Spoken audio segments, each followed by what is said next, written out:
السلام عليكم ورحمة الله وبركاته.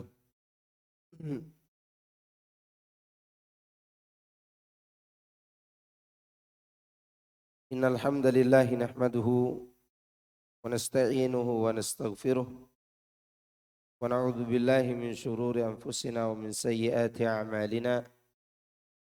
من يهده الله فلا مضل له ومن يضلل فلا هادي له، وأشهد أن لا إله إلا الله وحده لا شريك له، وأشهد أن محمدا عبده ورسوله صلى الله عليه وعلى آله وصحبه أجمعين سلم تسليما كثيرا مزيدا. أما بعد. Para jemaah sekalian, rahimani Allah wa iyyakum. Alhamdulillah, kita bersyukur kepada Allah Subhanahu wa taala atas segala nikmat yang Allah berikan kepada kita. Terlebih kita berada di bulan Ramadan dan masih menjalankan ibadah puasa. Ini adalah merupakan nikmat yang Allah berikan kepada kita di bulan ini. Kemudian nikmat ini kita dapat mensyukurinya dengan cara bertakwa kepada Allah Subhanahu wa taala. Berusaha menjalankan perintahnya dan menjauhi larangan-larangannya. Nah, kita akan membahas di pagi menjelang siang ini Suratun Nuh ayat kelima insyaallah sampai seterusnya. Ana bacakan dulu suratnya. A'udzu billahi minasy syaithanir rajim. Qala rabbi inni da'awtu qaumi laylan wa nahara falam yazidhum du'ai illa firara. وإني كلما دعوتهم لتغفر لهم جعلوا أصابعهم في آذانهم واستغشوا ثيابهم وأصروا واستكبروا استكبارا. ثم إني دعوتهم جهارا ثم إني أعلنت لهم وأسررت لهم إسرارا. فقلت استغفروا ربكم إنه كان غفارا يرسل السماء عليكم مدرارا ويمددكم بأموال وبنين ويجعل لكم جنات ويجعل لكم أنهارا. ما لكم لا ترجون لله وقارا وقد خلقكم أطوارا.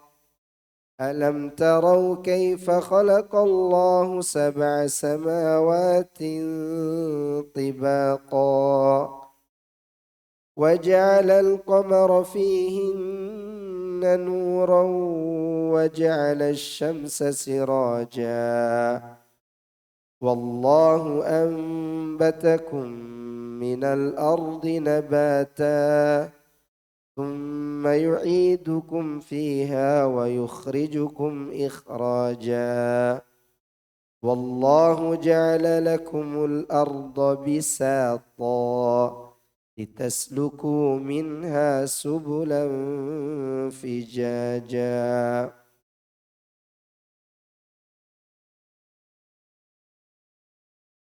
Nuh berkata, wahai Rabbku, sesungguhnya aku telah menyeru kaumku malam dan siang. maka seruanku itu hanyalah menambah mereka lari dari kebenaran. Dan sesungguhnya setiap kali aku menyuruh mereka kepada keimanan, agar engkau mengampuni mereka, mereka memasukkan anak jari mereka ke dalam telinganya dan menutup bajunya ke mukanya, dan mereka tetap mengingkari dan menyombongkan diri dengan sangat. Kemudian sesungguhnya aku telah menyeru mereka kepada iman dengan cara terang-terangan. Kemudian sesungguhnya aku menyeru mereka dengan terang-terangan dan diam-diam. Maka aku katakan kepada mereka, mohonlah ampun kepada Rabbmu. Sesungguhnya Dia adalah Maha Pengampun. Niscaya Dia akan mengirimkan hujan kepadamu dengan lebat dan membanyakkan harta dan anak-anakmu, dan mengadakan untukmu kebun-kebun, dan mengadakan pula di dalamnya untukmu sungai-sungai. Mengapa kamu tidak percaya akan kebesaran Allah, padahal Dia sesungguhnya telah menciptakanmu dalam beberapa tingkatan kejadian. Tidakkah kamu perhatikan bagaimana Allah telah menciptakan 7 langit bertingkat-tingkat, dan Allah menciptakan padanya bulan sebagai cahaya dan menjadikan matahari sebagai pelita. Dan Allah menumbuhkanmu dari tanah dengan sebaik-baiknya. Kemudian Dia mengembalikanmu ke dalam tanah dan mengeluarkan kamu darinya pada hari kiamat nanti dengan sebenar-benarnya. Dan Allah menjadikan bumi untukmu sebagai hamparan, supaya kamu menempuh jalan-jalan yang luas di bumi itu. Di sini Allah mengabarkan tentang keadaan seorang hamba sekaligus seorang rasul, yaitu Nabi Nuh alaihissalam. Kalau kita melihat terjemahan tadi, ujian bagi Nabi Nuh itu besar sekali. Tapi Nabi Nuh alaihissalam saking sabarnya, dia melampaui sabar manusia pada umumnya. Ya, dia tidak hanya sabar, tapi malah dia bersyukur atas ujian itu. Maka disebutkan oleh Allah dalam surah Al-Isra, innahu kana abdan syakura. Nuh itu adalah hamba yang bersyukur. Coba perhatikan. Seharusnya dia menjadi raja baru dia bersyukur. Dan dia mendapatkan banyak pengikut. Ini tidak. Dia ditentang. Dia dikatakan gila. Dia dicaci maki. Tapi Allah menyebutnya sebagai apa? Abdan syakura. Diuji, menghadapi ujian dengan apa? Sifat syukur. Surat Al-Isra ayat ketiga. Surat Al-Isra ayat ketiga. Padahal pengikut yang mengikutinya hanya sedikit.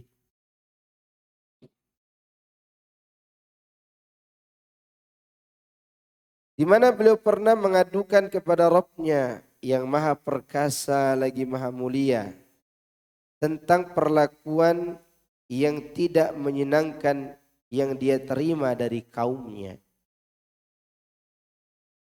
Dan juga kesabarannya menghadapi mereka dalam waktu yang cukup panjang. Tepatnya selama 950 tahun. 950 tahun. Walaqad arsalna Nuhan ila qaumihi falabitha fihim alfa sanatin illa qamsina ama fa'aqadahum tufan wa hum zalimun. Mengenai penyebutan 950 tahun ini, dalilnya ada dalam surat Al-Ankabut, di mana Allah mengatakan, sungguh kami telah mengutus Nuh alaihi salam kepada kaumnya. Dan dia tinggal di tengah-tengah mereka selama 1000 tahun kurang 50. Berarti berapa tuh? 950 tahun. Coba lihat di surat Al-Ankabut ayat 14. Dalil tentang 950 tahun itu diantaranya surat Al-Ankabut ayat 14. Sesungguhnya kami telah mengutus Nuh kepada kaumnya, maka dia tinggal bersama mereka 1000 tahun kurang 50 tahun. 1000 tahun kurang 50 tahun. Berarti berapa tadi? 950. Tadi surat Al-Ankabut ayat 14. Juga apa yang telah utusan ini jelaskan dan terangkan kepada kaumnya, serta seruan beliau atas mereka kepada kebenaran dan jalan yang lurus. Jadi di sini Allah bercerita tentang keberadaan kaum Nabi Nuh, yang mana Nabi Nuh mendakwahkan mereka selama berapa tadi? 950 tahun. Allah juga memberitahukan tentang apa yang dijelaskan oleh Nabi Nuh, kenapa mereka semakin jauh. Terkadang menjauhnya orang itu bukan karena kesalahan dai, tetapi karena yang mendengar tidak siap menerima. Dan yang tidak siap diterima oleh orang itu ada yang boleh ditunda dan ada yang tidak boleh ditunda. Ingat, orang dai menjelaskan sesuatu yang tidak siap diterima oleh orang itu ada beberapa hal. Ada yang tidak siap diterima dan harus ditunda dulu baru disampaikan. Ditunda dulu, jangan dulu disampaikan, nanti timbul fitnah. Seperti misalnya membahas tentang qiraah sab'ah misalnya. Orang belum siap. Wong qiraah hafaz saja belum ada yang tahu tajwidnya bagaimana. Ya. Atau yang belum siap diterima oleh orang misalnya pembahasan mengenai sebagian kaum muslimin sebagian daerah dia tidak mengerti tentang apa sholat menggerakkan jari misalnya. Jangan dulu dijelaskan. Belum siap mereka menerima. Tapi ada yang harus dijelaskan. Orang siap atau tidak siap tetap harus dijelaskan. Itu tauhid. Apa? Tauhid.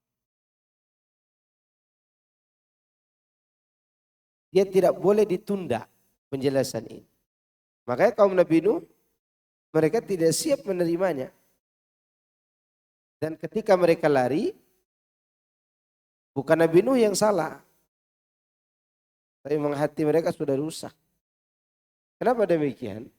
Karena manusia itu asalnya punya fitrah mengakui tauhid itu sendiri. Dan dakwah itu sesuai dengan apa? Fitrah. Lihat kata Nabi Nuh. Rabbi, ya Rabbu, inni da'autu qaumi lailan wa nahara. Sesungguhnya aku telah mendakwahkan kaumku, mengajak mereka siang dan malam. Malam dan siang. Maksudnya aku tidak pernah diam untuk menyuruh mereka pada malam hari dan siang hari sebagai upaya mentaati perintahmu dan mencari keridhaanmu. Nah, ini yang menghibur para dai ini. Ketika dakwah apa yang harus dipikirkan?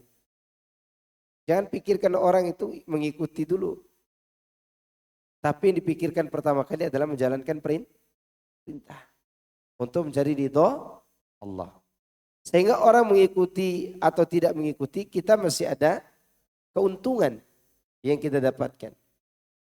Keuntungan mendapat ridho Allah karena menyampaikan sesuatu. Perkara orang itu menerima atau tidak, itu kan urusan Allah, bukan urusan kita. Urusan kita saat ini adalah menjelaskan. Lihat. Kemudian falam yazidhum du'ai illa firara. Tetapi seruanku itu hanya menambah mereka lari. Membuat mereka semakin bertambah menjauh. Karena isinya adalah tauhid. Ya ini setiap kali aku menyuruh mereka kepada mendekatkan diri kepada kebenaran, mereka justru melarikan diri darinya serta menjauhinya. Wa inni kullama da'utuhum litaghfira lahum ja'alu asabi'ahum fi adhanihim wastaghshaw thiyabahum wa asarru wastakbaru istikbara. Dan sungguhnya setiap kali aku menyuruh mereka kepada iman agar engkau mengampuni mereka, mereka masukkan jari mereka ke dalam telinganya dan menutupkan bajunya. Jadi cara mereka menjauh itu ada beberapa cara. Nabi Nuh ditinggalkan atau mereka ada di situ tapi begini. Ya. Lalu tutup muka pakai baju. Tutup telinga begini. Maksudnya mereka menutupi telinga mereka agar tidak bisa mendengar apa yang dia sampaikan. Sebagaimana Allah kabarkan mengenai ucapan orang-orang kafir Quraisy, wa qala alladziina kafaru la tasma'u li hadzal Qur'an walghaw fihi la'allakum taghlibun. Dan orang-orang yang kafir berkata, janganlah kamu mendengar dengan sungguh-sungguh akan Quran ini dan buatlah hiruk pikuk terhadapnya supaya kamu dapat mengalahkan mereka. Ya, orang kafir itu melarang mendengar Al-Quran. Tapi justru itu membuat orang banyak masuk Islam kalau di zaman Rasulullah SAW. Seperti siapa yang masuk Islam yang awalnya tutup telinga? Tufail ad-Dawsi. Tufail ad-Dawsi. Tufail ini termasuk tokoh di kalangan Daus, dan Daus itu negerinya Abu Hurairah. Makanya Abu Hurairah itu masuk Islam pertama kali tidak pernah ketemu Rasul. Ketemu Rasul setelah hijrah. Sedangkan dia masuk Islam sebelum hijrah. Tapi di negeri Daus. Di Daus. Nah, lewat siapa tadi? Tufail ad-Dawsi. Waktu Tufail datang haji, kata orang kafir, jangan kau dekati Muhammad tuh. Orang bahaya perkataannya. Nanti kalau ketemu tutup telinga. Itu syairnya berbahaya tuh, sihirnya. Kemudian Tufail ad-Dawsi mengelilingi Ka'bah kan. Rasulullah lagi sholat. Dan gerak-gerik Nabi itu menarik perhatian dia. Dirikan matanya selalu lihat Nabi. Kemudian ketika Nabi baca Quran dia tutup telinga. Tapi lirikan matanya tetap mengarah kepada Nabi. Karena gerakan mulut Rasulullah SAW itu membuat hati dia tertarik untuk membuka telinganya. Begitu dia lihat Rasulullah baca, dia kata dalam hati, kan aku seorang penyair. Aku bisa bantah Muhammad kalau dia bersair. Dia bukalah telinganya, dia dengar, oh ini bukan syair nih. Gitu. Kalau kan mereka para penyair tahu, syair itu tidak indah kalau tidak dicampur dengan kebohongan. Jadi indahnya syair itu kalau ada kebohongannya di zaman itu. Maka Tufail ad-Dawsi ketika dia dengar itu, baru dia simpulkan ini benar-benar Rasul ini. Dia pun masuk Islam. Nah lewat dia, orang-orang Daus banyak masuk Islam. Termasuk Abu Hurairah. Itu gara-gara main tutup telinga. Tapi kaum Nabi Nuh betul-betul membangkang. Betul-betul apa? Bangkang. Jadi sama polanya itu. Jangan mendengarkan wahyu. Jangan mendengarkan kebenaran. Propaganda orang-orang kafir. Mereka membuat hiruk pikuk. Agar orang jauh dari Quran. Sama dengan di Ramadan ini. Hiruk pikuk yang dibuat oleh orang kafir adalah sibuk dengan Facebook, Twitter, Instagram. Lupa baca Quran. Hati-hati itu. Dulu kasar mainnya, sekarang main halus. Ya, dibuat berita apa saja. Supaya kita ini sibuk dengan berita. Akhir-akhir ini ada ibu-ibu, anak lagi isi kajian birrul walidain gitu. Timbul pertanyaan, pertanyaan jauh daripada apa yang kita bahas. Apa itu Ustadz? Bagaimana hukumnya FIFA? Astagfirullahaladzim. Saking sibuknya dengan apa? Berita. Jadi ibu-ibu sudah berumur gitu. Nanya tentang FIFA yang tidak jadi apa? Sepak bola yang tidak jadi di Bali itu. Astagfirullahaladzim. Harapan anak karena dia seorang ibu nanya tentang berkaitan dengan birrul walidain. Ya begitulah. Nah kita harus betul-betul paham. Jadi orang kafir itu ingin menjauhkan kita dari ini. Dari Quran.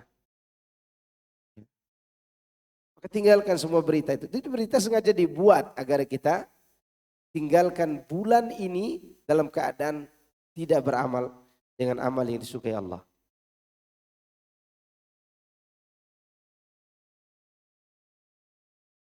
Baik, kita lanjut. Wastaghshaw thiyabahum, dan mereka menutupkan bajunya. Ibnu Jarir menukilkan dari Ibnu Abbas. Mereka mengingkarinya agar Nuh tidak mengenali mereka. Sa'id bin Jubair dan juga As-Suddi mengatakan mereka menutup kepala agar tidak mendengar apa yang dia katakan. Wa asarru, dan mereka terus menerus. Asarru artinya terus menerus.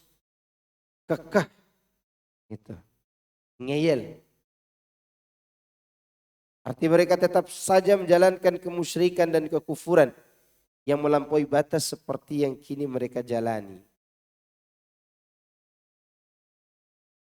Wastakbaru istikbara, dan mereka menyombongkan diri dengan kesombongan yang besar. Maksudnya mereka enggan mengikuti kebenaran dan tidak tunduk kepadanya. Ini kufurnya kaum Nabi Nuh ini banyak macamnya. Kufur istihza, mengolok-olok, kufur istikbar, kufur sombong, kufur i'rad, kufur berpaling. Ini ada di anunya kaum Nabi Nuh. Kufur yang besar-besar gitu. Karena kafir itu ada kafir i'rad, istikbar, kafir nifaq, kafir juhud. Ada banyak jenisnya kafir. Nah ini mereka memiliki jenis-jenis tersebut dan yang besar-besar lagi. Sombong, berpaling, mengejek, ada semua. Kalau Abu Thalib kufurnya kufur batin. Dia tidak mengejek, dia tidak ini. Kufur Abu Thalib itu kufur takut dicela. Ya. Kalau kufurnya orang munafik, kufur nifak namanya, di dalam hati nampak keislaman. Kalau kufurnya Fir'aun, kufur sombong, di hatinya meyakini. Ya, berpaling sombong Fir'aun itu meyakini di hati. Ini kufurnya kaum Nabi Nuh, termasuk kufur yang besar. Ini mereka tidak mau tunduk kepada kebenaran. Tsumma inni da'autuhum jihara. Kemudian sesungguhnya aku telah menyeru mereka kepada iman dengan cara terang-terangan. yakni secara terang-terangan dan gamblang di tengah-tengah umat manusia. Nah, tadi kita katakan dakwah tauhid ini tidak bisa pelan-pelan, tidak bisa nanti dulu, nggak bisa. Penjelasannya harus segera. Kita ditolak atau tidak itu urusan belakangan. Yang penting tadi dikatakan di awal, seorang yang mengajak pada tauhid agar dia tetap dapat keuntungan dari dakwahnya, dia mencari ridho Allah dan perhatian Allah. Walaupun tidak mendapatkan umat, tapi dia mendapatkan apa? Ridho. Tsumma inni a'lantu lahum. Kemudian sungguhnya aku menyuruh mereka lagi dengan terang-terangan. Jadi dengan kata-kata yang sangat jelas dan dengan suara yang keras. Suara yang lantang. Maka seorang yang mengajak kepada tauhid harus tegas. Tegas bukan berarti keras, tidak punya kasih sayang. Maka orang yang berdakwah kepada tauhid rata-rata kelihatan sangar. Kelihatan apa? Seakan-akan dia itu kasar. Sebenarnya bukan, itu bawaan. Bawaan orang yang menjelaskan apa? Tauhid. Lihat Rasulullah SAW di atas bukit Sofa. Itu orang-orang yang sakit di dalam rumah itu dengar semuanya suara Nabi. Ada orang-orang di Mekah itu sakit, tidak bisa keluar. Dia utus budaknya. Karena suara beliau lantang. Ya. Sampai Imam Al-Bukhari rahimahullah membuat sebuah bab di kitab Sahih Bukhari itu. Bab meninggikan suara dalam menyampaikan kebenaran. Menyampaikan khutbah atau nasihat. Terutama waktu khutbah Jumat. Kalau da'inya khutbah Jumat, udah di bulan puasa khutbah Jumatnya. Alhamdulillah. Tidur. Udah tadi malam ngantuk, sekarang ngantuk lagi. Maka suara itu harus lantang dalam menyerukan kebenaran. Sebagaimana yang dikatakan di sini. Wa asrartu lahum israra. Dan aku pun berdakwah dengan diam-diam. Yakni yang berlangsung antara aku dengan mereka. Lalu aku menyampaikan dakwah dengan cara yang beragam. Agar lebih merasuk ke dalam hati mereka. Lihat usaha yang luar biasa. Pelan-pelan, tegas, semua dilakukan Nabi Nuh. Bukan sekali sepekan seperti kita. Lailan wa nahara. Siang dan malam.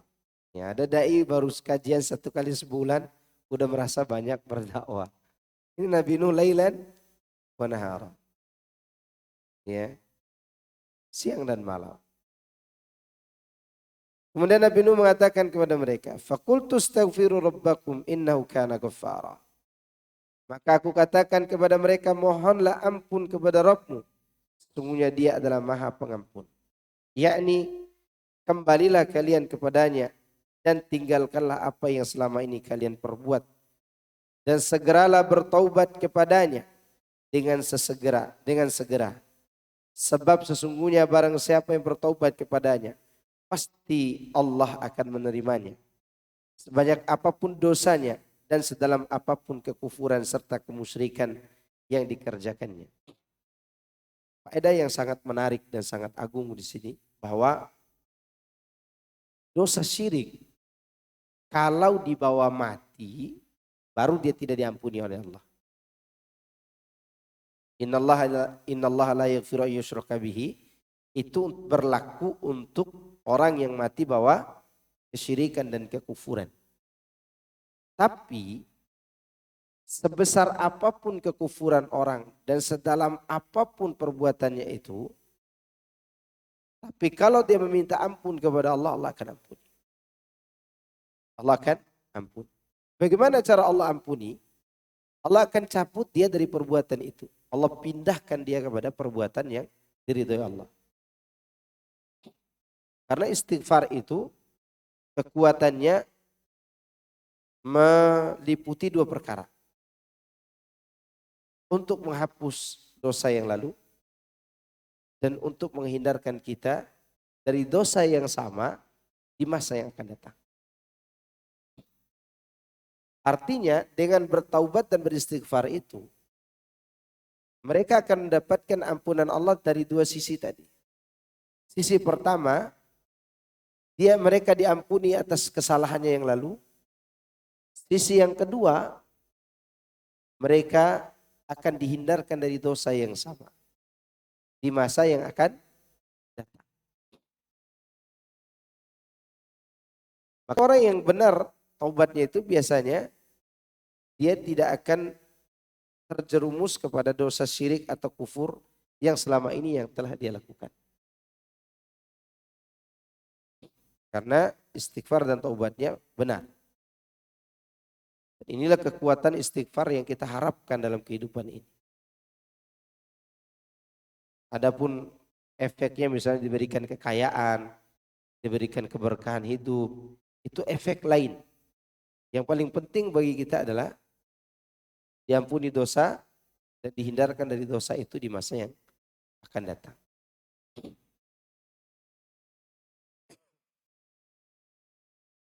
Ada yang bertanya,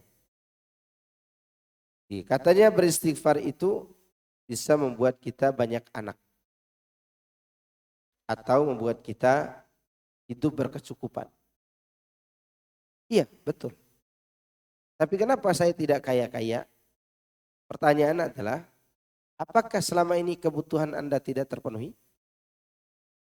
Karena yang diinginkan oleh Allah dari kita bukan hanya kekayaan yang dilihat. Tetapi yang diberi itu memiliki makna yang memiliki nilai keberkahan. Untuk apa diberikan banyak, tapi itu semuanya hutang dari bank.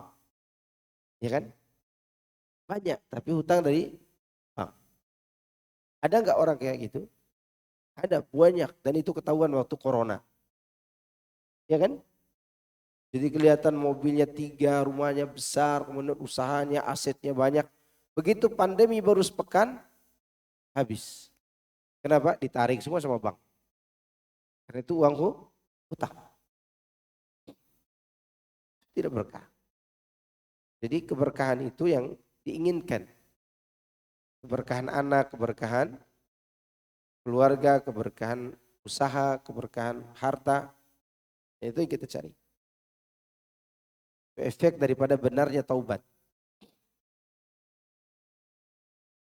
Kalau ada orang bertobat terus beristighfar dan tidak dikasih anak, sampai dia wafat, maka yakinlah bahwa Allah tahu kalau dikasih anak kepadanya maka anaknya akan durhaka. Boleh jadi demikian. Kalau dikasih anak kepadanya mungkin dia akan sedih karena kehilangan anaknya setelah dikasih. Maka jangan pernah suudzon kepada Allah. Karena istighfar kita itu pasti ada keberkahan di balik itu. Kita minta anak, ya Allah berikan aku anak. Dan tidak dikasih-kasih, berarti Allah lebih tahu daripada kita. Bahwa kalau dikasih anak, kita bisa sengsara misalnya begitu. Itu husnudzon namanya. Walaupun kita tidak putus asa untuk minta. Seperti Nabi Zakaria, seperti Nabi Ibrahim.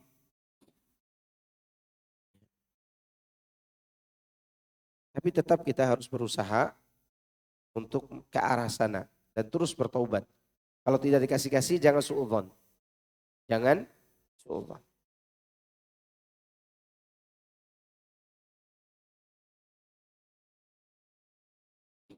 Kemudian yursilis sama alaikum afwan.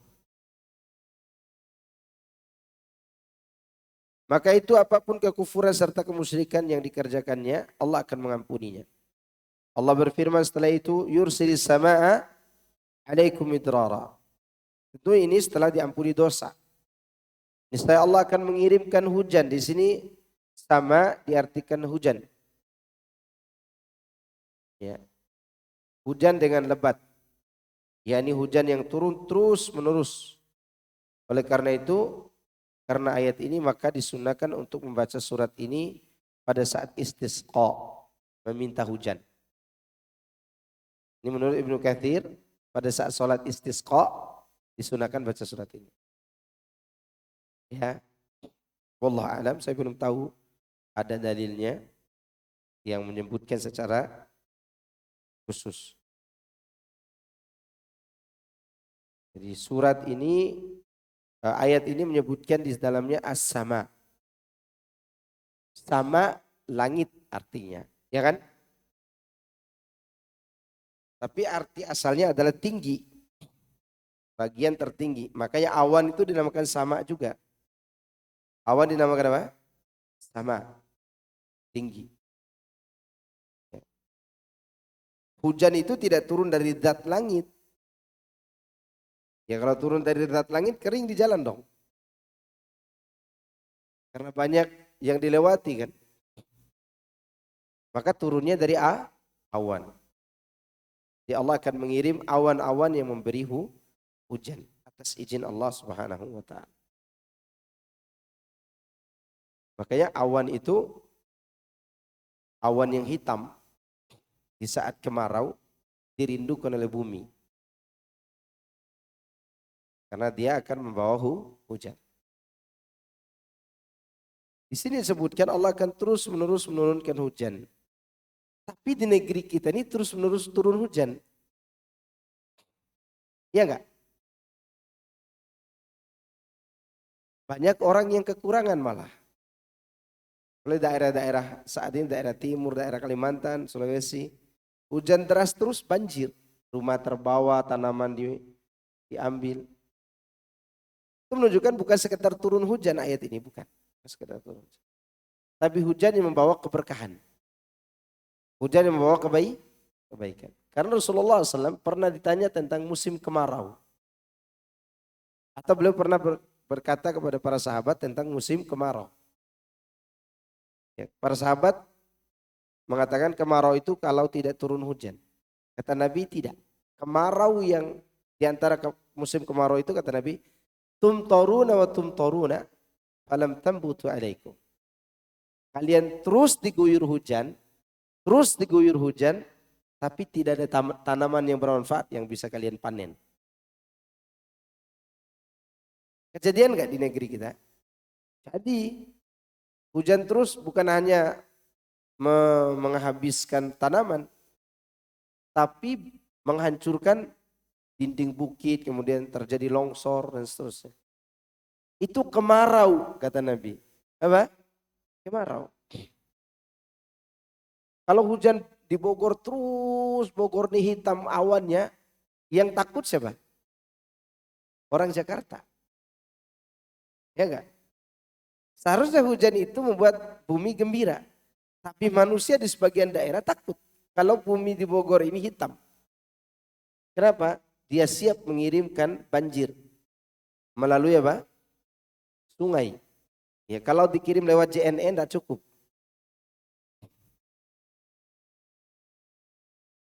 Jadi itu disebut dengan musim kemarau itu.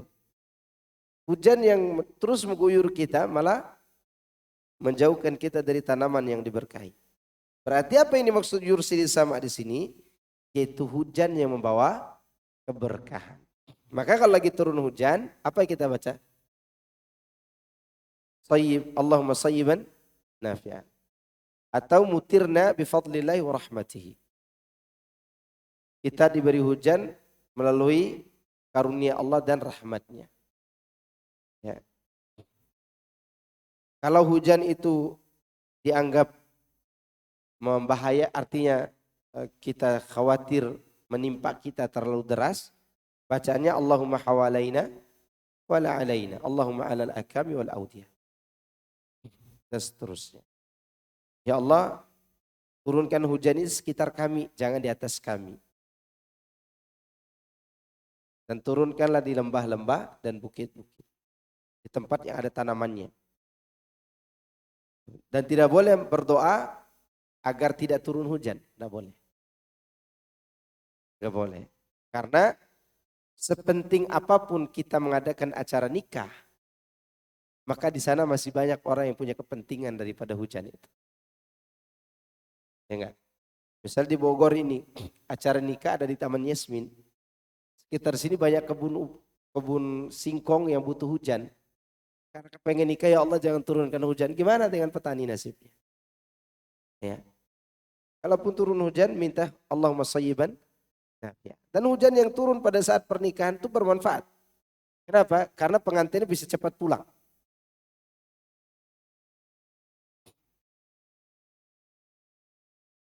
Tapi ini mengenai makna yursilis sama alaikum, yaitu hujan yang membawa keberkahan.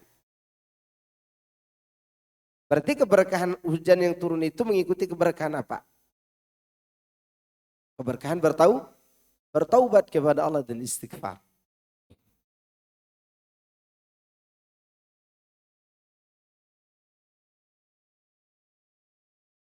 Demikian itulah yang diriwayatkan dari Amirul Mukminin Umar bin Khattab, bahwasannya dia pernah menaiki mimbar untuk meminta agar turun hujan, lantas dia pun tidak membaca lebih dari bacaan istighfar dan beberapa ayat Quran di dalam istighfar. Yang diantaranya adalah qultu astaghfiru rabbakum innahu kana ghaffara yursilis samaa'a 'alaikum midrara. Ini athar dari Umar ya. Kemudian Umar berkata, sesungguhnya aku telah meminta turunnya hujan melalui gumpalan awan di langit yang dengannya hujan akan turun. Ibnu Abbas dan yang lainnya mengatakan yakni turun sebagian atas sebagian lainnya. Di hujan itu turun sebagian di atas sebagian yang lain. Wa yumdidukum bi amwalin wa banin wa yaj'al lakum jannati wa yaj'al lakum anhara. Dan dengan sebab istighfar itu Allah akan membanyakkan harta dan anak-anakmu dan mengadakan untukmu kebun-kebun dan mengadakan pula di dalamnya untukmu sungai-sungai. Semua itu dibutuhkan oleh kita. Sehebat apapun kota Jakarta, sehebat apapun kota-kota yang gedungnya tinggi, kalau tidak ada kebun, oksigennya akan berkurang. Minimal itu. Oksigen dari apa? Pohon yang ada. Karena yang menghirup racun kita itu siapa? Ya pohon. Kalau tidak ada pohon, ya cepat mati kita. Kena racun sendiri.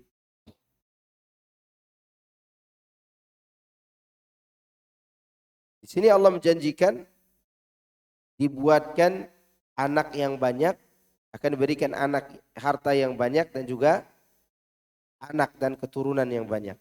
Serta kebun-kebun dan sungai.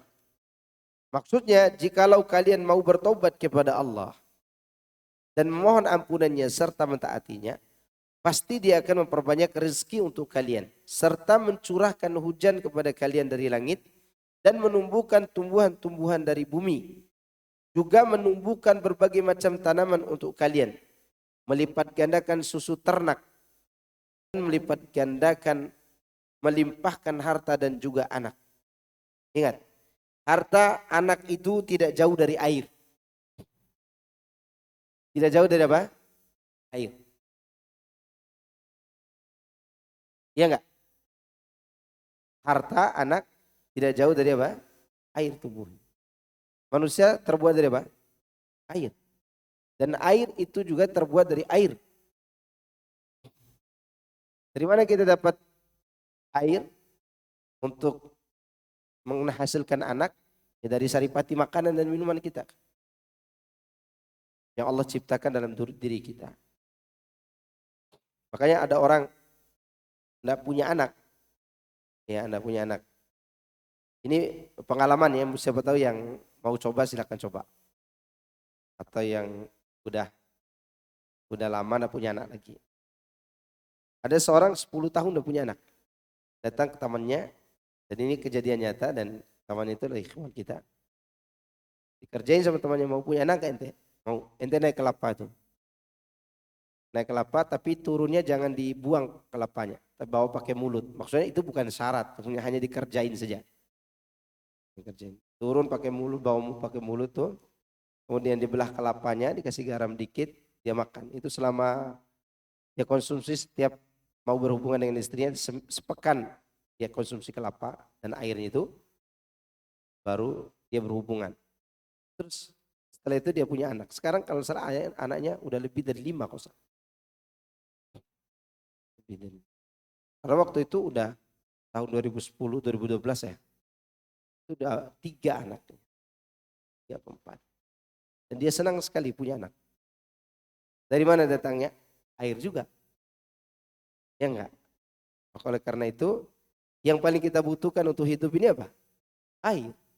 Bahkan oksigen dari diri kita pun, kalau dia tidak begitu normal, butuh apa? Air. Semuanya Allah ciptakan dengan air. Maka nanti waktu kita diciptakan kembali dengan apa? Air juga. Waktu dihidupkan kembali nanti dengan apa? Air. Masya Allah. Luar biasa. Susu binatang ternak bisa ada nggak tanpa air?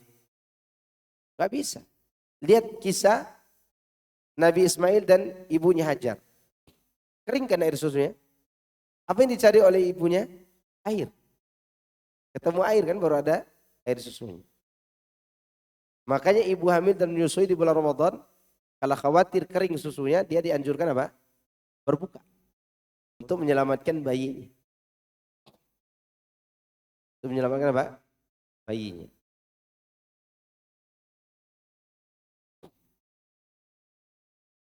Maka bersyukurlah kepada Allah karena kita tinggal di daerah yang penuh dengan apa? Air.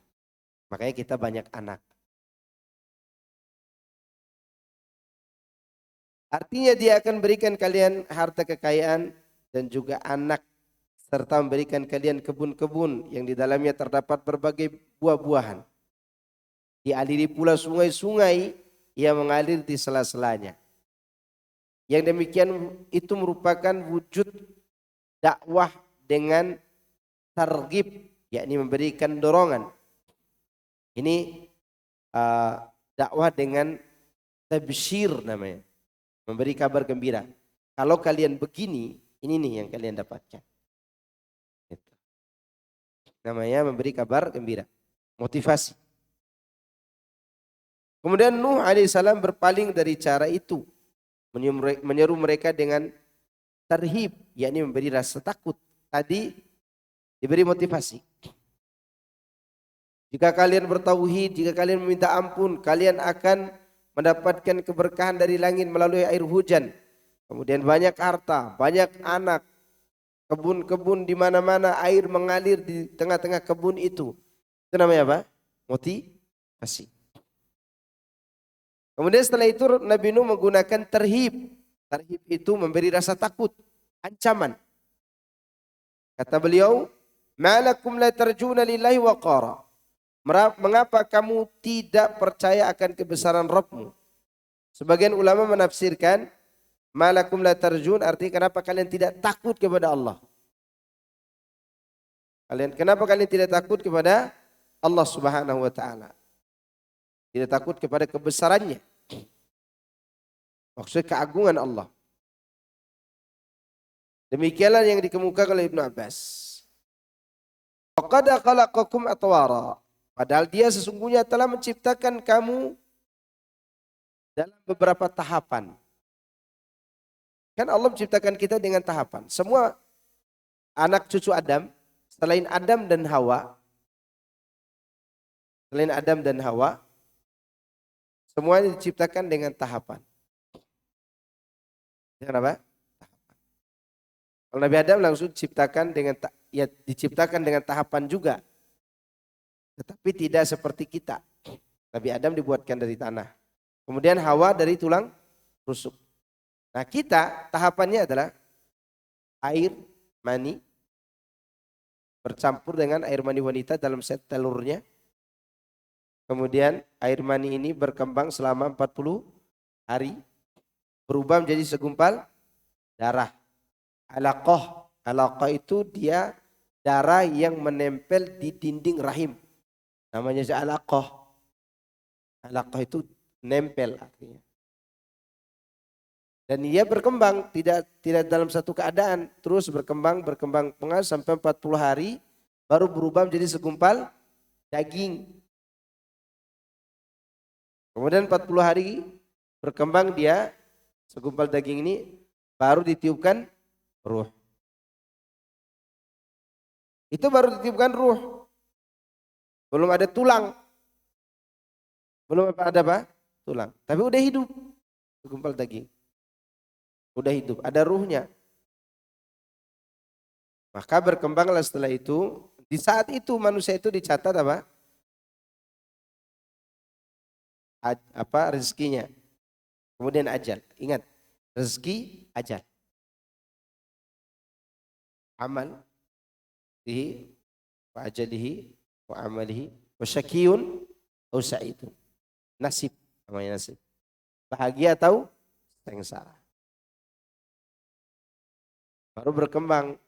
Nanti daging. Dibuatkan daging. Daging pun menutup tulang. Sampai berbentuklah badan kita. Makanannya pun ada tahapannya. Makanan di perut ibu apa? darah haid melalui tali pusar. Makanya ibu kita waktu dia hamil enggak haid kan? Enggak haid. Enggak haid. Karena itu adalah merupakan makanan buat bayinya. Nah, makanan itu kalau sudah keluar ke dunia masih boleh dimakan enggak? Masih. Tapi melalui air susu. Itu kan air susu saringan dari darah haid itu juga. Dan bagaimana Allah Subhanahu wa taala luar biasa memberikan kepada kita dalil secara nyata. Dia menciptakan kita bertahap. Pertanyaannya, mampu nggak Allah menciptakan saya langsung berjenggot? Mampu kan? Mampu. Tapi masalahnya kasihan ibu saya. Kasihan wanita. Dan kemudian kenapa Allah ciptakan kita dalam tahapan? Karena di sana ada beberapa nama yang merupakan bagian dari kesempurnaan Allah. Namanya Rafiq. Allah dinamakan apa? Rafiq. Seperti dikatakan oleh Sa'di rahimahullah. Allah menciptakan segala sesuatu dengan tahapan untuk menyempurnakan, untuk menunjukkan kesempurnaannya dalam nama Ar-Rafiq. Yang berbuat dengan adanya tahapan. Apa saja bisa Allah ciptakan plek sekaligus begitu bisa. Kun fayakun kan Allah bisa. Tapi dia ingin menampakkan sifatnya yang mulia yaitu Ar-Rifqu. Nama Ar-Rafiq. Berbuat ada proses. Ini di antara contoh. Dia menciptakan kalian dalam proses. Maknanya dari nutfah setetes mani, lantas menjadi segumpal darah, lalu menjadi segumpal daging. Demikian yang dikemukakan oleh Ibnu Abbas sebagaimana disebutkan dalam hadis tadi. Hadis Abdullah bin Mas'ud. Abi Abdurrahman Abdullah bin Mas'ud. Karena nanti antum mau cari hadisnya di Arba'in lebih mudah. Hadis keempat di Arba'innya.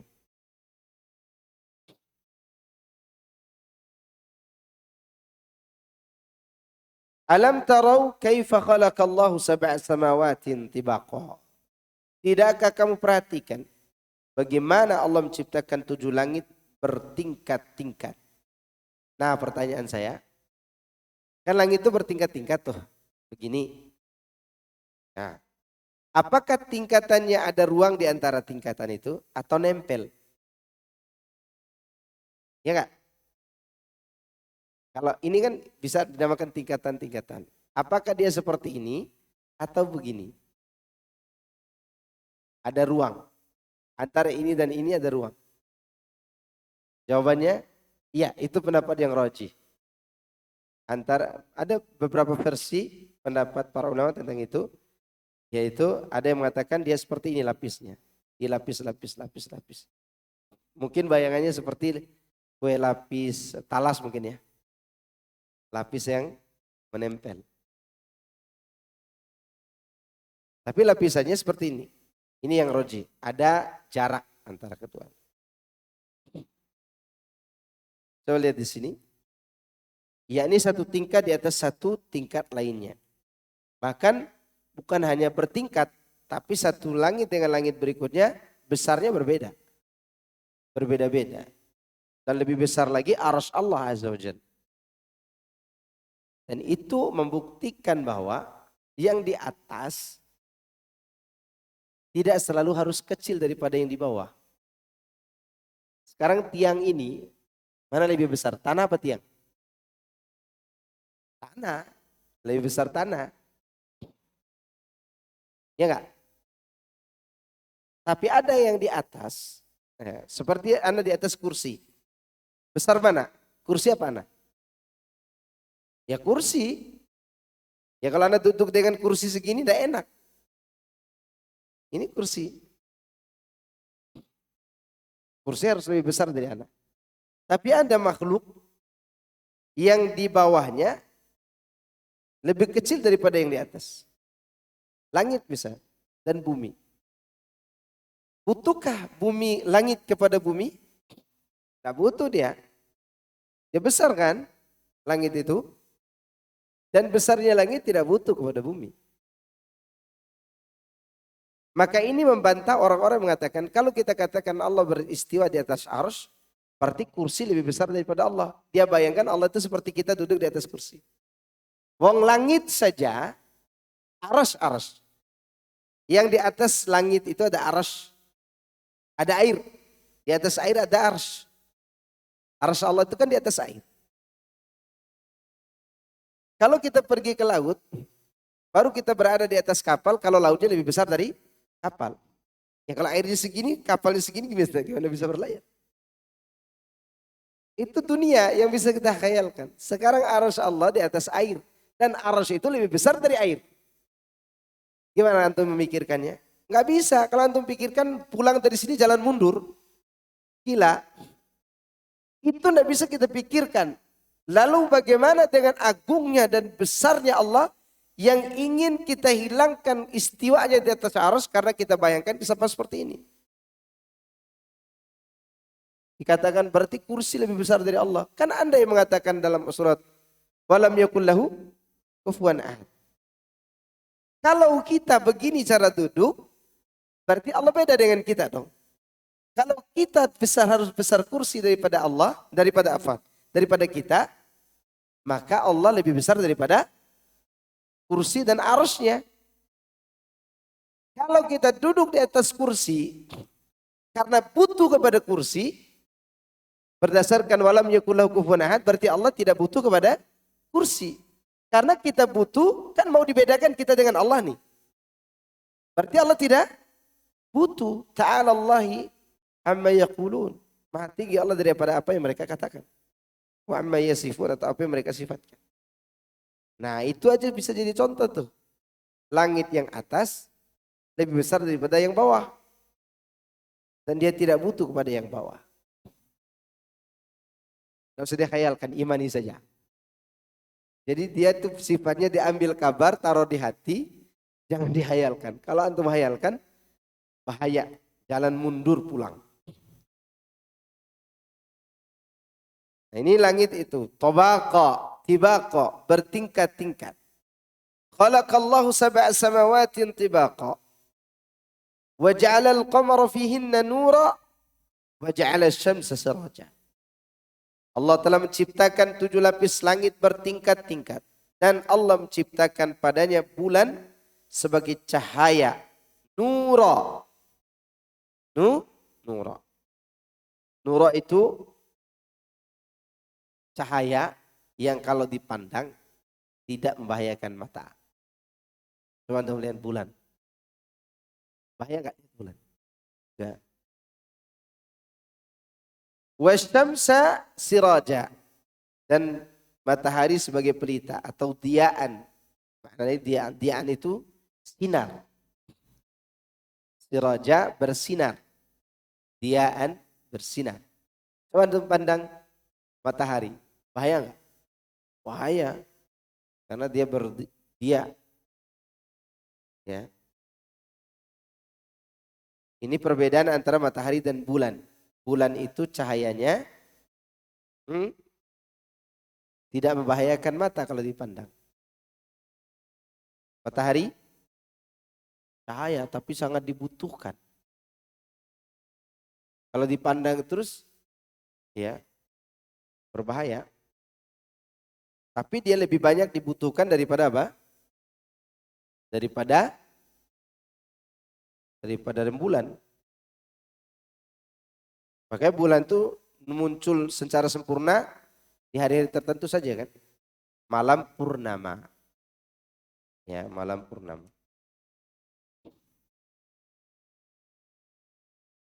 Maksudnya ada perbedaan antara keduanya dalam cahaya. Dan dia menjadikan masing-masing dari keduanya sesuai ketentuannya. Untuk diketahui malam dan siang hari dengan terbit dan terbenamnya matahari.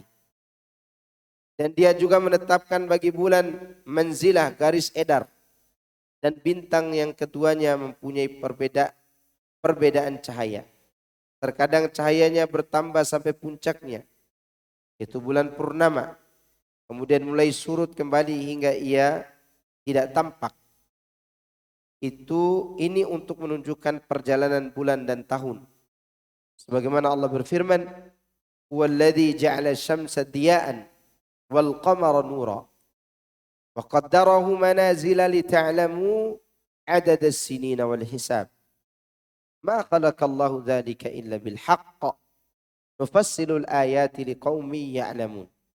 Dialah yang menjadikan matahari bersinar dan bulan bercahaya, dan ditetapkannya manzila-manzila, tempat-tempat bagi perjalanan bulan itu, supaya kamu mengetahui bilangan tahun dan perhitungan waktu.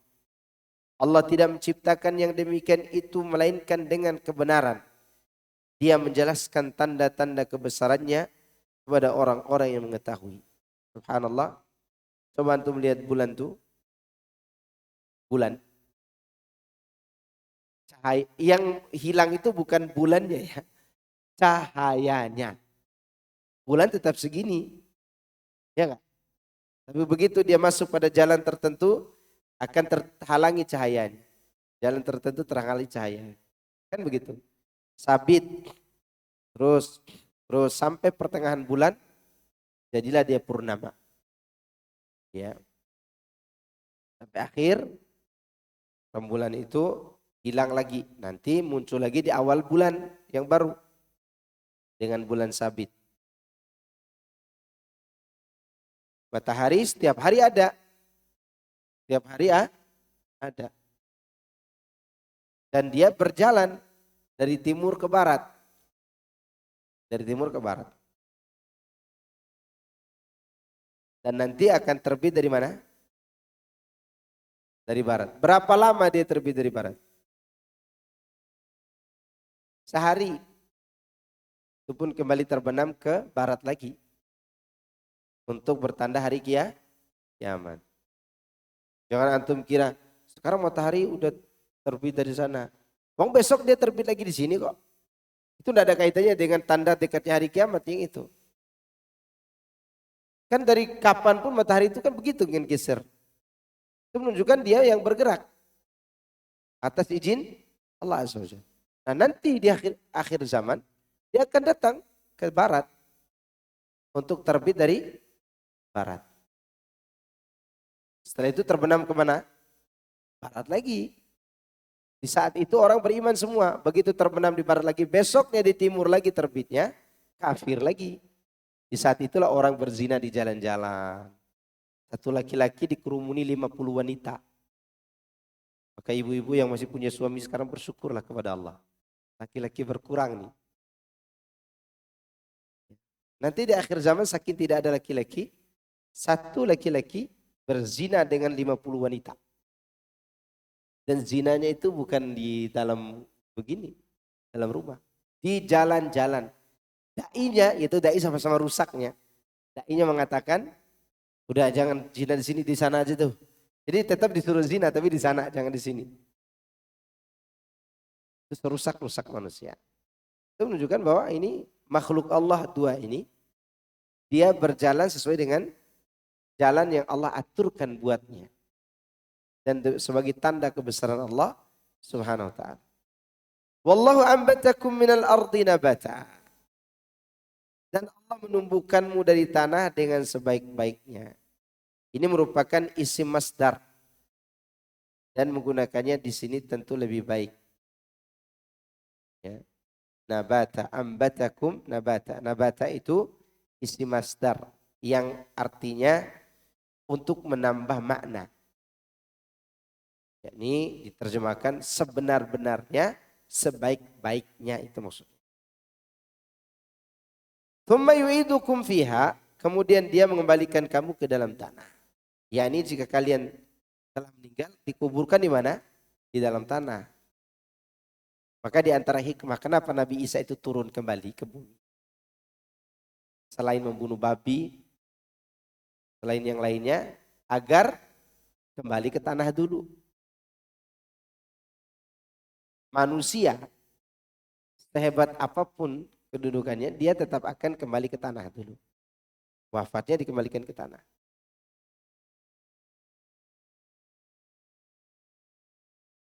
Kemudian wa yukhrijukum minha wa yukhrijukum ikhraja. dan mengeluarkan kamu dengan sebenar-benarnya, yakni pada hari kiamat. Pada tiupan keberapa? Kedua apa ketiga? Kedua. Wa yukhrijukum ikhraja, pada tiupan kedua. Tiupan pertama kehancuran. Ya, mati semua yang di langit dan di bumi kecuali Allah dan yang dikehendaki Allah. Walaupun setelah itu mati juga secara dimatikan malaikat maut. Seperti malaikat maut, pemikul arsy, Jibril, Israfil. Setelah semuanya mati kecuali Allah yang Maha Kekal, ya, maka Allah turunkan air hujan dari langit. Tadi kita sebutkan di awal, air hujan rintik-rintik, tubuh jasad kita hidup di dalam alam barzakh. Lalu ditiupkan sangkakala kedua, bangkit lagi, keluar dari kubur. Prosesnya bagaimana? Nanti dulu. Tunggu episode kehidupan selanjutnya. Ini baru hidup di dunia kita. Imani kita. Wajib kita imani.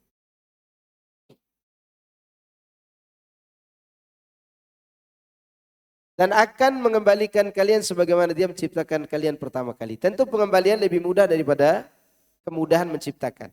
Allah menciptakan kita mudah. Tapi mengembalikan lagi lebih mudah. Wallahu ja'ala lakumul arda bisata, dan Allah menjadikan bumi sebagai hamparan untukmu. yakni menghamparkan, membentangkan, meneguhkan dan mengokohkannya dengan banyak gunung yang tinggi menjulang lagi kokoh. Nah, lihat. Para peneliti, tempat bumi yang paling tebal dan paling kuat itu yang ada gunungnya di atas.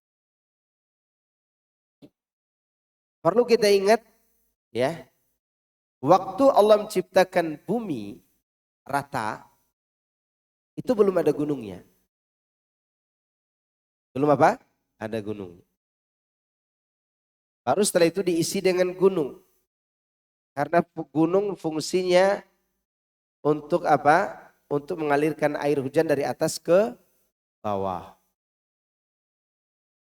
Dengan adanya gunung itulah terbentuk parit. Lalu ada jembatan yang memotong jalan. Lalu ada parit memotong jalan, kemudian dibuat jembatan. Tadinya bumi rata. Tapi kalau dibuat rata begitu tidak ada gunung, goyang. Ya, goyang dia.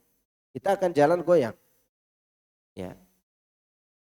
Oleh karenanya di antara nikmat Allah yang besar buat kita apa? Gunung. Gunung. Litasluku minha subulan fijaja. Agar kamu menempuh jalan-jalan yang luas di bumi itu. Maksudnya adalah dia menciptakannya untuk kalian agar kalian menetap dan melintasi jalan di sana. Juga melaluinya kemana saja kalian kehendaki. Baik dari penjuru dan belahannya. Jadi bumi ini bisa dibuat jalan di tempat-tempat yang ada di bumi. Pun jalan yang sulit ke Papua aja bisa dibuat, ya enggak? Bisa dibuat. Dan saya pernah beberapa kali pergi khutbah di daerah umat Islam yang bahasa daerahnya dengan kita di kota beda. Sukunya suku Bima, tapi dia bahasanya sendiri di atas. Itu naik gunung, gunung lagi, gunung lagi. Jadi di atas kayak tempat lahar di situ mereka bikin rumah di dinding-dinding itu, tapi tidak ada lahar gunungnya. Penghasilan mereka bawang putih. Itu dulu sebelum ada jalan, orang jalan kaki sampai ke atas. Airnya disimpan 2 tahun tidak berlumut air mereka itu. Karena hutannya jernih. Sekarang jalannya itu dibuat betul-betul hot mix. Jalan ke atas. Dibuat. Kalau kita pergi khutbah sekarang ini, ya tidak perlu lagi jalan kaki. Tinggal parkir motor di depan masjid. Naik ke atas. Itu semua adalah karunia dari Allah SWT. Ya. Itu saja bisa dibuat jalan ke atas. Ada penutupnya. Ini mengenai kemudahan kita berjalan.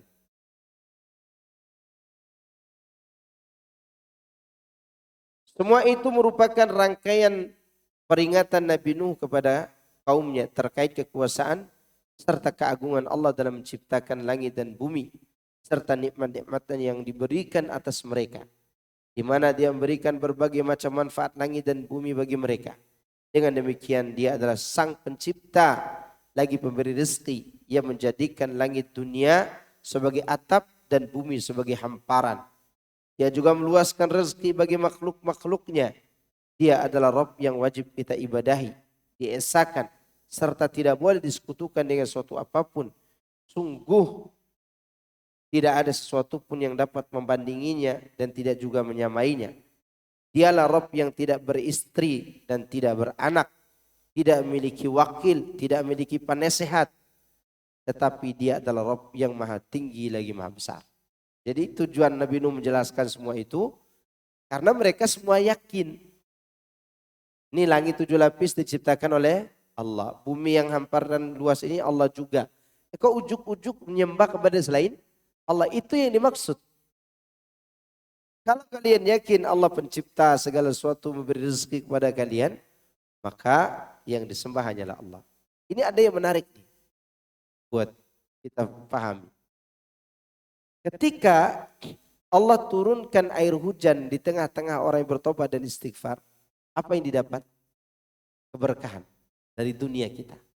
Harta, anak, kebun, air sungai. Mata air pun jadi sumber air minum.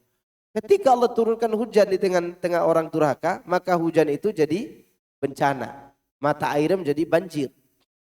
Mana contoh? Ini kisah Nabi Nuh. Kan mereka dihukum dengan apa? Air kan. Air yang datang bukan karena istighfar, tapi karena dosa. Nah ini akan menjawab kejadian di daerah Jakarta dan sekitarnya. Kenapa air bisa jadi bencana di Jakarta? Berarti ada yang dipertanyakan di tengah-tengah orangnya. Kenapa air bisa jadi bencana di daerah Bogor? Padahal air tadi disebutkan menumbuhkan tumbuhan dan seterusnya. Yang ditanyakan penduduknya. Karena kaum Nabi Nuh itu mereka memiliki pilihan. Didatangi air pada saat mereka baik atau datangi air pada saat mereka durhaka. Ketika durhaka airnya jadi apa? Bencana. Kalau mereka taat airnya jadi berkah. Begitu. Ya, ini faedah yang luar biasa yang kita bisa pahami dari kisah Nabi Nuh alaihissalam. Di sini juga ada faedah bahwa seorang dai itu tidak boleh cepat bosan berdakwah. Dia harus terus mengajak orang kepada kebaikan. Ya, tapi dengan niat untuk mencari ridha Allah supaya tidak putus asa. Kenapa selama ini ada dai-dai misalnya baru diusir dari satu tempat, berhenti aja, dagang lebih enak. Karena apa? Karena tadi dia berharap dapat pengikut. Dapat apa? Jamaah. Begitu yang hadir cuma 3 orang, 4 orang. Wah cuma segini, udah berhenti. Dakwah tumbuk tak begitu. Tujuannya apa? Mengajak kepada Allah untuk mencari ridha Allah. Dan Nabi Nuh di sini mencontohkan siang dan malam dia berdakwah. Ya, tidak harus ceramah terus. Duduk kasih nasihat. WA kasih nasihat. Waktu itu tidak ada WA ya. Sekarang maksudnya. Sekarang maksudnya. WA keluarga. Ternyata di tengah-tengah keluarga ada yang berbeda pendapat dengan kita dalam urusan akidah. Terus saja. Tidak usah dibantah. Terus tidak usah dibantah. Kirimkan ini tauhid rububiyah uluhiyah asma wa sifat. Tidak usah takut dicela, tidak usah malu di situ. Antum jelaskan. Supaya apa? Supaya dapat ridho Allah.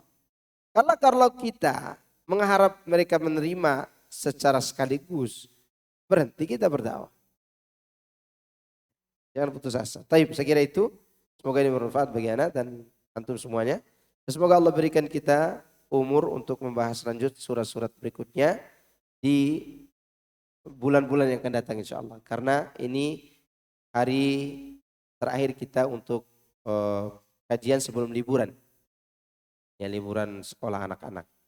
Mungkin ibu-ibu ada yang mau pulang kampung. Ya kampung halaman sampai lupa halaman berapa gitu. Nah ada pertanyaan silakan. Fadal akhi, ini ada di belakang. Ibu-ibu yang mau bertanya silakan ditulis. Assalamualaikum warahmatullahi wabarakatuh.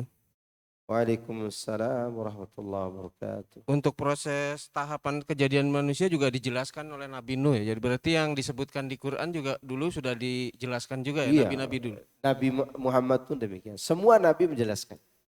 Itu aja sih Ustaz. Iya, barakallahu fikum. Sama, ajaran mereka dan dalam sisi usul sama. Tak ada yang beda usul. Yang beda itu tata cara ibadah aja. Sholat mereka sholat, tapi cara sholatnya berbeda. Sujud, bisa saja sujud buat Bani Israel, bukan sujud seperti kita. Tapi sujud seperti dikatakan wadkhulul baba sujada. Masuklah Baitul Maqdis dalam keadaan sujud, bukan ngesot, tapi ruku. Sama seperti. Tapi kalau usulnya sama, seperti penjelasan mengenai kejadian manusia sama. Betul. Mau tanya, ini ada dua istilah, subhanallah dan masya Allah. Ingin dapat penjelasan kembali, kapan kita menggunakan kata-kata subhanallah dan masya Allah. Baik, Rasulullah SAW menggunakan kata subhanallah ketika menemukan hal yang membuat beliau tidak menyenangkan dari orang-orang yang ada di sekitarnya atau dari sesuatu yang terjadi. Seperti para sahabat waktu perang Hunain, mereka jalan, ketika para sahabat jalan mereka lihat ada pohon bidara. Di pohon bidara itu ada tempat penggantungan pedang orang musyrik. Tujuannya mencari keberkahan. Kata para sahabat yang baru masuk Islam, kan itu baru Fatu Mekah tuh. Banyak yang baru masuk Islam. Nah sebagian mereka yang baru masuk Islam katakan, ya Rasulullah, buatkan kami tempat gantungan pedang seperti ini. Seperti mereka. Kata Nabi, Subhanallah. Nah, atau dalam riwayat yang ini, Allahu Akbar. Qultum. Kama qalat Banu Israel Musa. Ucapan kalian ini seperti ucapan Bani Israel kepada Nabi Musa. Ija'al lana ilahan kama lahum alihah. Di mana Bani Israel mengatakan, buatkan kami satu Tuhan seperti mereka memiliki Tuhan-Tuhan yang disembah. Nah, seperti itu penggunaannya. Seperti marah kepada anak. Subhanallah gitu kan. Itu boleh. Adapun Masya Allah itu ketika kita melihat kelebihan pada diri kita dan keluarga kita. Dan harta kita. Masya Allah. Adapun melihat kelebihan orang lain menurut sebagian ahli ilmu kita sebutkan barakallahu lahu atau barakallahu fihi. Kita temukan orang barakallahu fika ya akhi. Ya, barakallahu fika. Semoga Allah memberkahi pada dirimu. Walaupun ada yang mengatakan juga kita sebut Masya Allah. Kita lihat kendaraan kita bagus, Masya Allah bagusnya. Kita lihat istri kita cantik, Masya Allah cantiknya. Walaupun sudah tua tetap cantik. Ya. Itu kalau kita lihat anak kita pintar, Masya Allah pintarnya.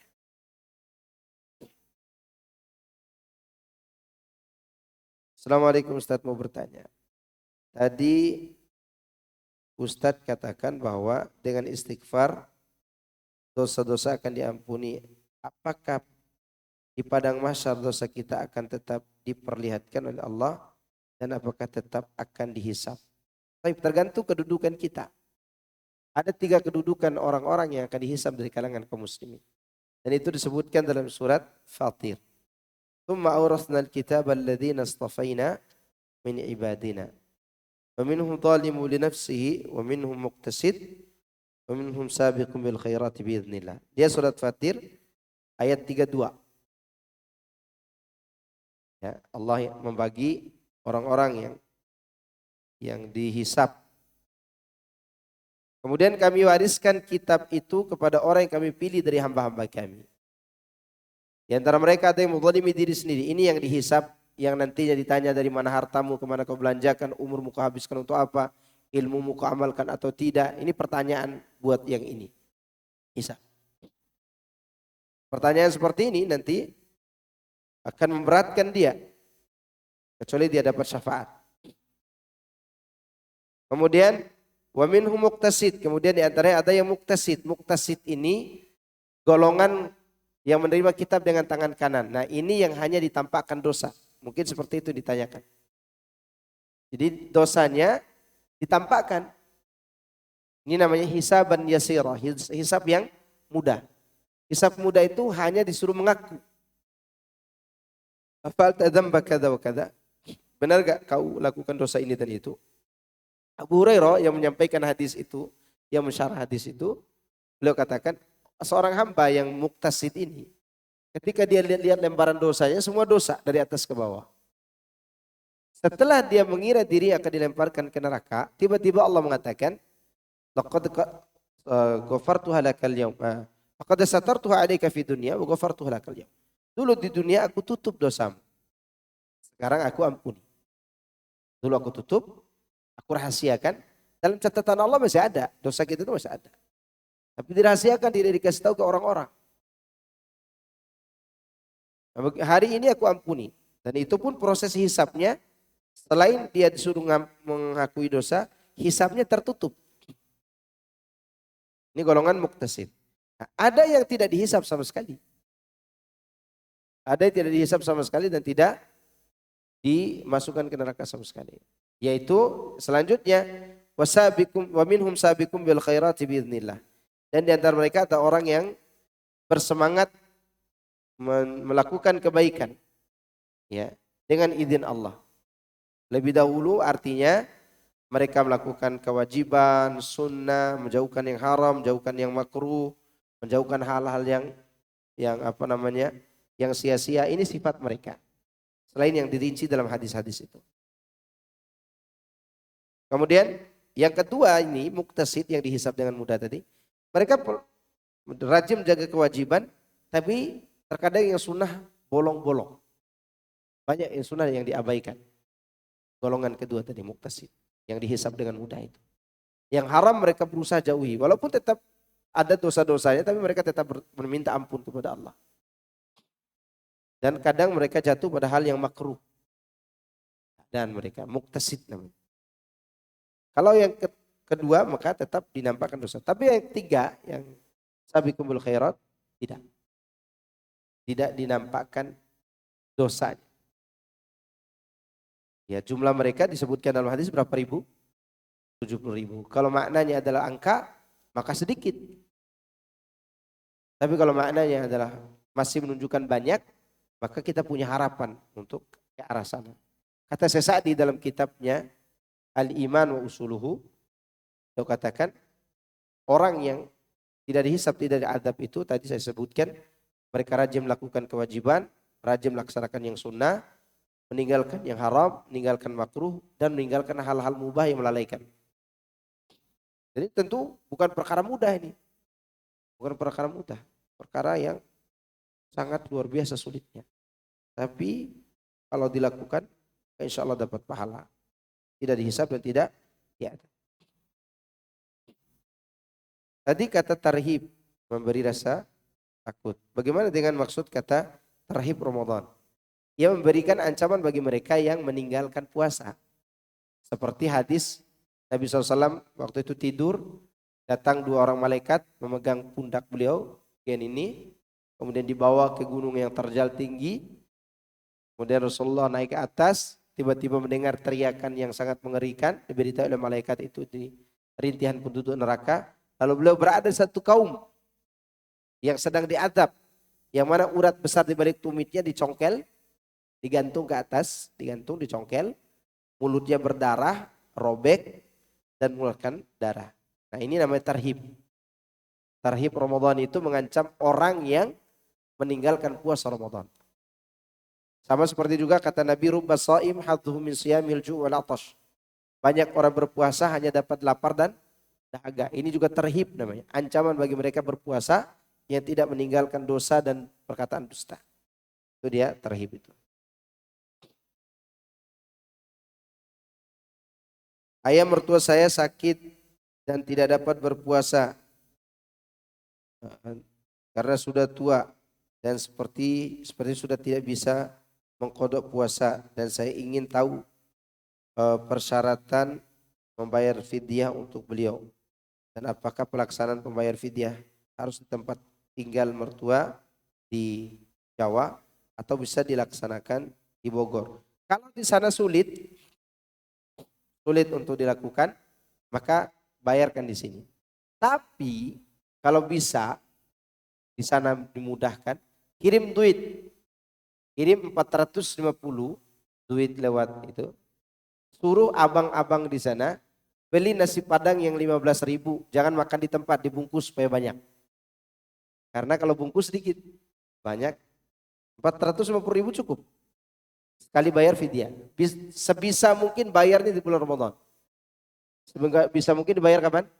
Bulan Ramadan. Karena orang lagi butuh saat ini. Butuh makan sebagian orang miskin.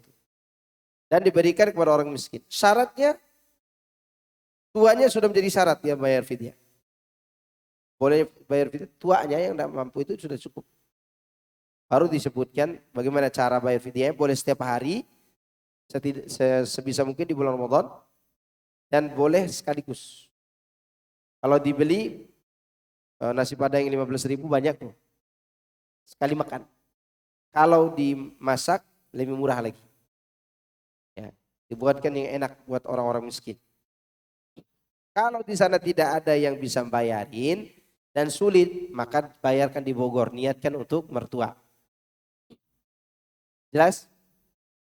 Assalamualaikum Ustaz. Afwan, ana ingin bertanya apakah syirik itu ada yang sebut syirik rububiyah, syirik uluhiyah, seperti halnya tauhid? Iya, orang berbuat syirik itu ada dalam rububiyah. Contoh rububiyah. Ya Toibah, kan saya sering sampaikan itu.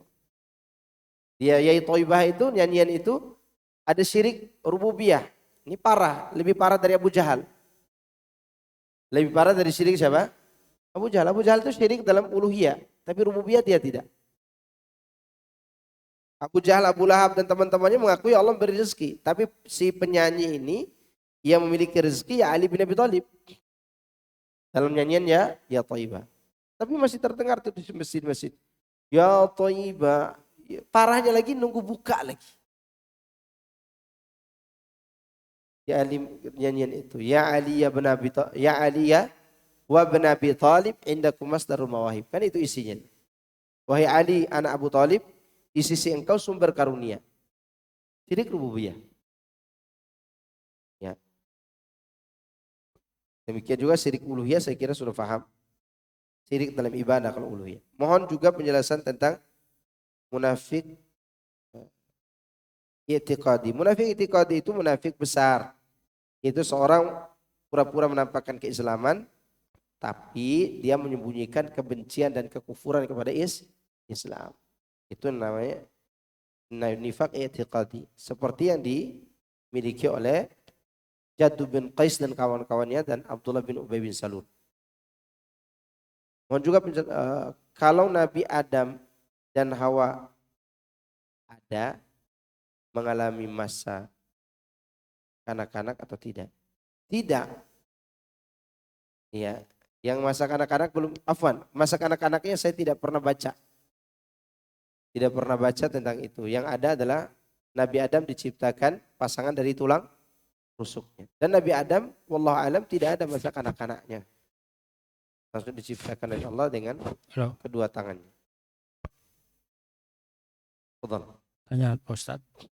Ada di dalam Al-Quran yang mengatakan barang siapa yang berpaling dari Al-Quran maka di yaumil kiamah dia akan menjadi buta. Iya. Yang saya maksud yang berpaling itu apa dia tidak membaca, apa dia tidak mentaburinya. Itu aja Pak Ustadz. Assalamualaikum warahmatullahi wabarakatuh. Waalaikumsalam warahmatullahi. Itu surat 20 surat Toha ayat 127. 124. 24, 124, 25, 26. 124 sampai 126. Yang dimaksud adalah orang yang berpaling dari tahapan-tahapannya. Pertama, berpaling tidak mau belajar Quran. Sengaja tidak mau baca Quran. Kalaupun dia baca, dia tidak menghayati. Dia tidak berusaha mentadaburinya. Kalaupun dia ditadaburi, dia tidak amalkan. Kalaupun dia amalkan karena dia alim, dia tidak mengajar. Ini juga termasuk nih, yang alim tidak mengajar termasuk berpaling dari hak Al-Quran.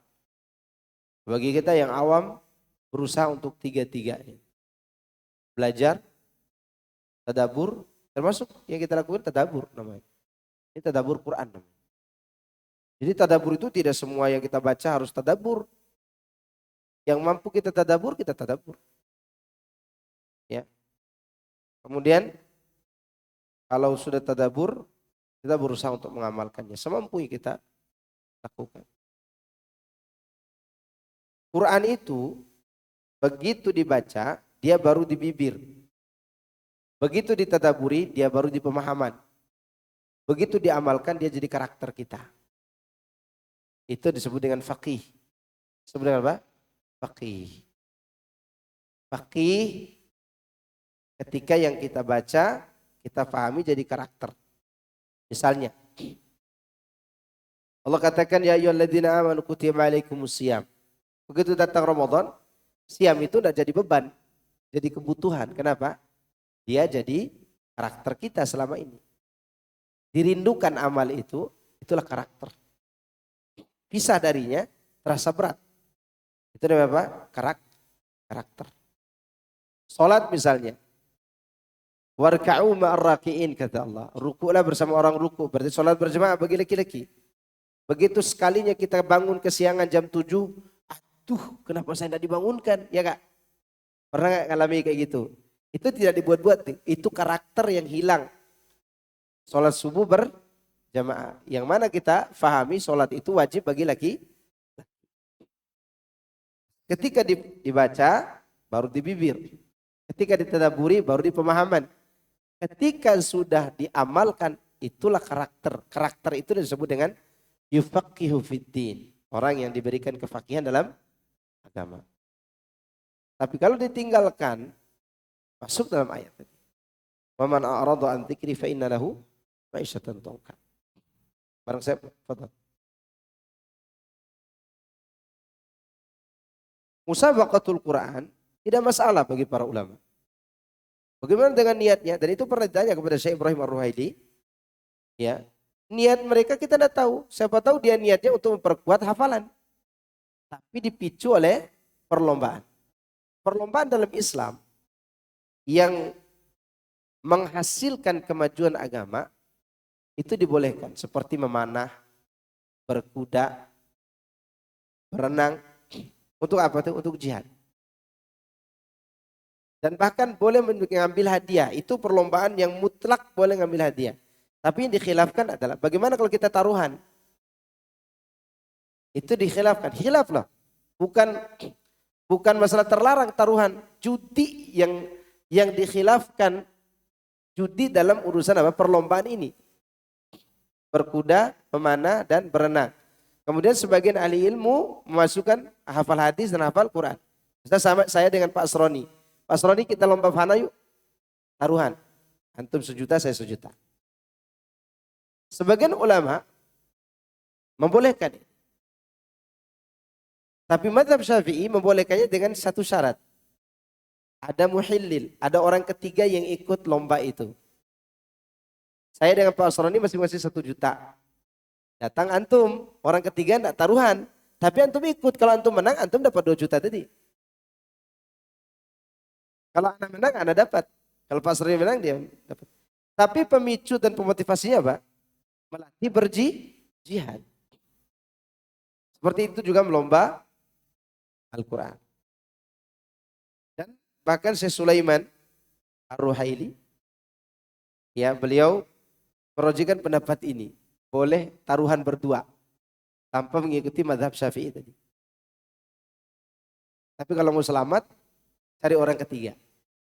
Misal begini, Pak Surani kita lomba hafal Quran yuk. Surat Al-Baqarah selama 1 bulan kita hafal semua surat Al-Baqarah. Siapa yang lancar hafalannya, kita taruhan. Jangan sedikit-sedikit taruhannya. Ya 5 juta lah sekalian. Supaya termotivasi kan kita hafal. Begitu kita kalah, kita menang dapat apa? Hafalan. Paham gak? Kita kalah dalam perlombaan, menang dapat hafalan. Itu tujuannya. Itu boleh. Itu aja boleh, apalagi perlombaannya Yang beri hadiah orang ketiga, yayasan, pemerintah. Selama musabaqah itu tidak dikaitkan dengan perayaan tertentu.